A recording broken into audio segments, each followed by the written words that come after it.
Hello everybody, this is Gregory of 5 Minute Catholic Apologetics, where 5 minutes of your time may get you to the divine. Today I'm going to posit the question, is it okay to criticize the Pope?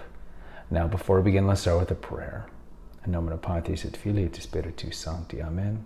Gloria Patri et Filio et Spiritui Sancto, secutor in principio et nunc et semper et seculi seculorum. Amen. All right, so I'm going to put some banners in for similarly themed episodes about the Pope. Certainly the Protestants have a lot of misconceptions about what Catholics think about the Pope. And certainly they like to throw out you've had evil popes, popes that have had lovers, popes that have waged war and so forth. Therefore, the whole idea of papal infallibility is thrown out the window. So we have some videos on that. Apologize for the cough. I still have this lingering cough, and it is what it is. But all right, so is it okay to criticize the Pope? Well, let's talk about some basic stuff here. The Pope is a human being. The Pope sins. The Pope makes mistakes. The Pope, on many levels, is just like you and me. He defecates, he masticates, he expectorates, and all the body movements that we do, he does as well. Clearly, we don't think he's a god. Whether you think it's Pope Pius X or Francis I or whatever, we don't view popes as gods. They're men. They're men. Now, when it comes to respecting the Pope, I think a great analogy would be respecting the president. Many of you are not a big fan of President Biden. Does that mean you don't love the United States? No, you still love the United States. You're just not a big fan of President Biden's policies. Or if you're listening to this in Mexico, Lopez Obrador. A lot of people don't like his kind of leftist policies too. Does that mean you hate the Republic of Mexico? No. So with the Pope, understand that yes, the popes can make mistakes. Back in the High Middle Ages and in the Renaissance, when the papacy owned the Papal States, which was a donation of Pepin back in the 700s, because prior to that, the Rome was kind of in the vicissitudes of neighboring empires fighting for that land. And so it made sense when Pepin, who was the father of Charlemagne, granted independent land to the Vatican. We call it the Papal States. It made sense. That way the papacy didn't have to worry about having to line up with different neighboring kingdoms or worry about getting sacked and so forth. So it made sense. And we had the Papal States for about 1,000 years. It was till Napoleon got rid of it.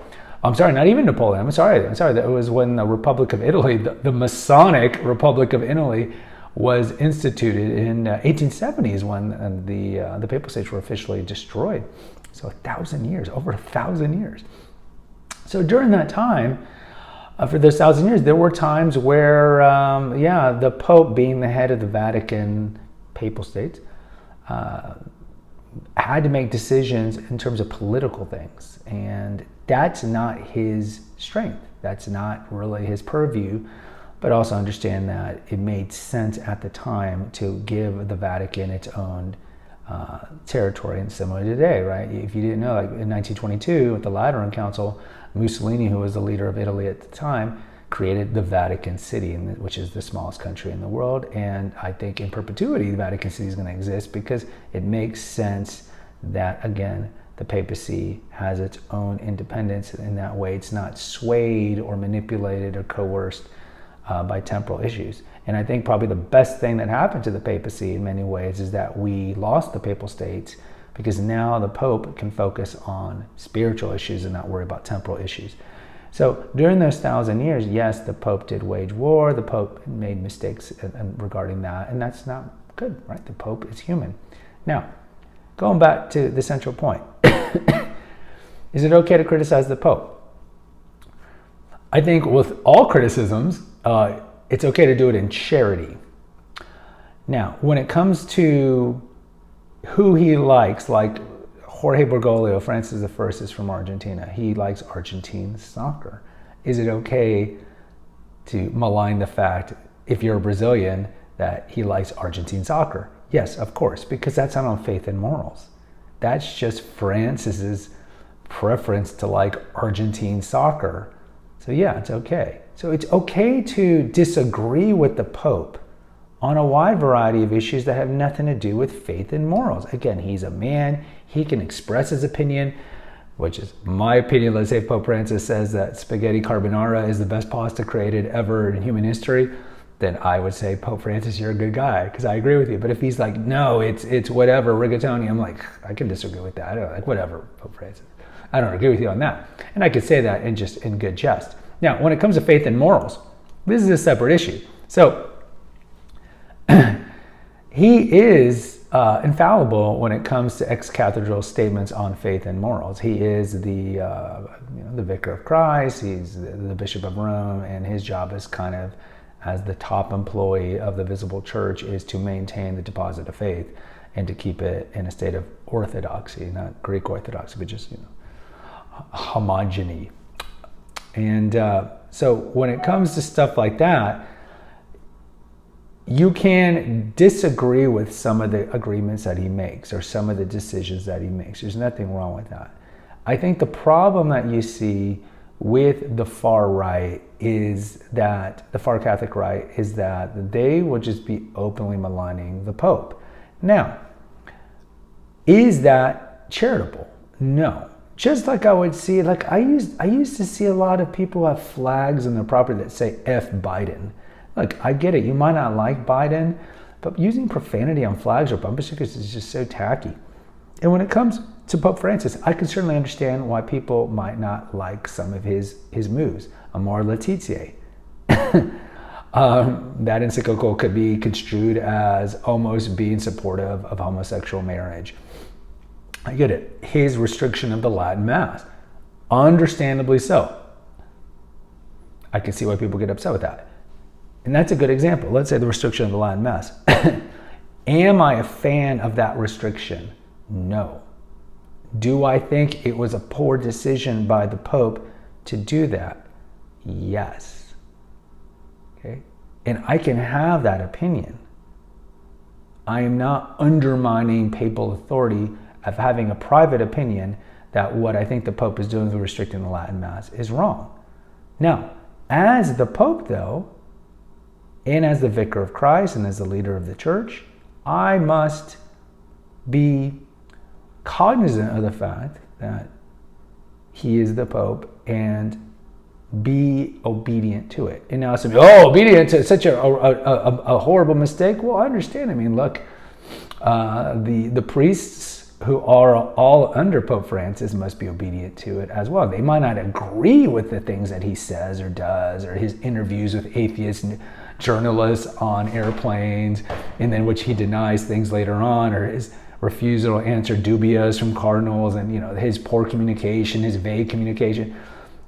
A lot of priests or bishops under him might not agree with him, but you have to openly be obedient to the Pope because he is the Pope. Now, going back to the far right, the far Catholic right, and I see this in Facebook groups, and I find it disconcerting where, like we talked about in that live stream with when Francis went to Canada a few months ago, and he was wearing the headdress, you saw a lot of these memes on Catholic outlets just making fun of Pope Francis.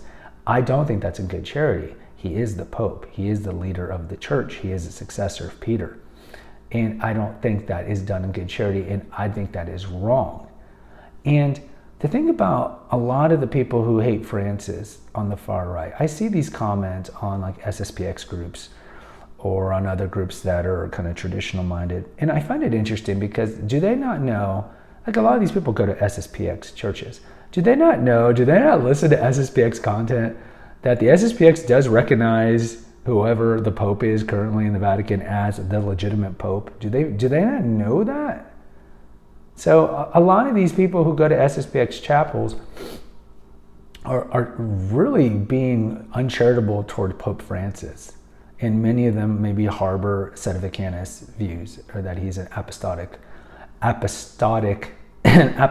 should say. But they go to SSPX, which recognizes the Pope. So it's just this weird dichotomy that I see, this cognitive dissonance that I see in kind of the sedevacanist circle. And this is like a separate video I like to do. It's like, where do the sedevacanists go to Mass? But just understand, like, look, I think there's a fine line, and certainly this is one of those episodes where I like to hear your comments. I don't think it's, and I've used this word much, charitable to criticize the Pope in a way that is mean-spirited, troll-like, or with a lot of venom. I don't think that is charitable. He is our Pope. I know this is going to anger the SETIs. He is our Pope, and as our Pope, he deserves, because of the office that he holds, a certain modicum of respect. We can privately disagree with some of his decisions, absolutely. We can certainly disagree with a lot of his announcements and so forth that he does. We can disagree with that, but ultimately, he is our Pope. And as the Pope, we must be in obedience to things that he says. Now, in closing, and hopefully we won't get to this point, the Sedevacanists, of course, will tell you that we're at this point, and we've been at this point. When he makes overt announcements contrary to the deposit of faith, let's say he does come out and says that homosexuals can marry in the church. Now, I don't think this is ever going to happen because he knows he's going against the ordinary magisterium, and he won't do it. He just won't do it, or whoever the successor of Francis is, because who knows? Francis might be dead by the time this video comes out. He's not in the best health. I think a lot of people of the Catholic right wonder, at what point, because a lot of people on the Catholic right would already say that he has said heretical statements. At what point does our obedience to the Vicar of Christ end? So if he tries to say an ex cathedra statement or writes an encyclical that contradicts the deposit of faith, which again, I don't think he'll ever do, at what point are we like, no, this is apostasy? At what point? I don't know. That is above my pay grade, brothers and sisters. I'm just a layman with an exceedingly small Catholic channel. Hopefully we won't get to that point. So in closing, look, I think the best analogy is the presidency. Liberals don't like Bush. They hated Trump, clearly. But we must respect the office. And this is even more heightened because this is our Catholic faith. We're on the 4th successor of St. Peter. This is our faith. This is more important than what we think of the president. And we should respect the Pope. And the Romans have that old saying, right? Oh, we have the fat Pope, then we have a skinny Pope. Then we have a fat Pope, then we have a skinny Pope. They understand. Like presidents, popes come and go. Holy Mother Church is never going to go away. Never. The gates of hell will never prevail. It's never going to go away. So instead of worrying if the church is an apostasy, or again, we have that episode why you should stay away from 90% of Catholic YouTube content, is whether or not instead of worrying about Francis said this, Francis did that, just understand the church has gone through bad times in the past. You could say this is a bad time. The church will prevail. The church will correct itself. And instead of focusing on all that stuff going on in Rome or in Baltimore, focus on you. Focus on your salvation. Focus on your interior spiritual life. Because ultimately, all that stuff over there doesn't make a difference when it comes to you and your road to salvation and persevering to the end. And just try to remember that. Guys, post in the comments. I'd like to hear from you, your opinion on Francis. How do you go out day in, day out, reconciling your respect for the office and maybe your lack of respect for Jorge Broglio? I'd like to hear from you. Hit the notification, subscribe, and share a bunch, share with others. Until next time, take care, God bless, and pray.